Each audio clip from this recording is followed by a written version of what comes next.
In this video, we will discuss about this T cell NFAT based reporter can be used for antigen discovery, or more specifically, it can be used to find out which amino acid in the peptides are responsible for this T cells activations. In the previous video, we have understood that a pool of peptide that ends at a particular fixed locations, and in that case, we use the examples of pre-pro insulins, that is immature insulin, and we have find out that the pool between 12 to 25 amino acids are the one that activates this T cells, that we have find out using the multiple reporters, that is single fluorescence based reporters and also the multiplex based reporters. Now in this final main figure, we will find out whether these T cells reporters that they have developed, these NFAT based reporters, can be used to find out the amino acids that are responsible for these T cells antigens. So in order to do so, they first did the two experiments, two replicates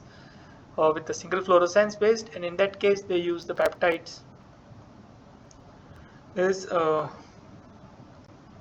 peptides, they use this we can say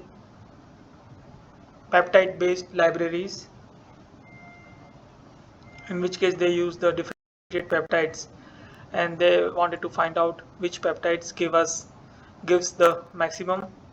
which peptides at which locations gives the maximum T cells activations. And when they did the experiment with single fluorescence, they are able to see that the reproducibility is high, and the results that they observe in the two cases are almost similar. And then they did the experiment with the multiplex, that is two fluorescence. In that case, they use the non-specific activated T cells also in the experiments to check whether the results get affected, or whether the results get whether they get the same results that they have seen from the single fluorescence based T cells reporters. And what they are able to see, that the results are similar to the single fluorescence based T cells reporters, indicating that their system has a high reproducibility and it can give accurate results even in the multiple T cells are present, or multiple T cells that corresponds to different multiple T cells and their receptors correspond to different epitopes. Even in that case, the results from this T cells NFAT based reporters is reliable. And when they compare their results that they observed in these experiments with the results that they observed in the previous experiments, they are able to see that the peptides at, you can say, it is glycine at this fourth position, proline at this fifth position, and aspartic acid at sixth positions, and this sequence of the these positions and amino acids are in line with the results that they have seen in the pool based assay. In that case also they have seen that this glycine at fourth position, after that proline at fifth position, and aspartic acid at sixth positions are present in the peptide range that gives the highest stimulation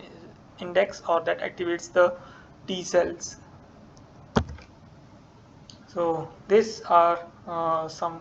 one of the applications that these T cells NFAT based reporters can be used, and it can help us. It can help to reduce the cost to find out the antigens that can activate the T cells. So in that case, these things can be one examples can be like that. The T cells from the patients can be used, and then check with the different pool of peptide libraries to see which peptide gives the highest T cells activations signals, and that peptides can be used to activate the T cells in the patients, and that can help in diagnosing the patients in a better manner. This could be like in a vague term, and this approach can be used, or this NFAT based reporter can be used for like clinical trials. So I hope you understood their T cells NFAT based reporters that can give the signals when the T cells are activated.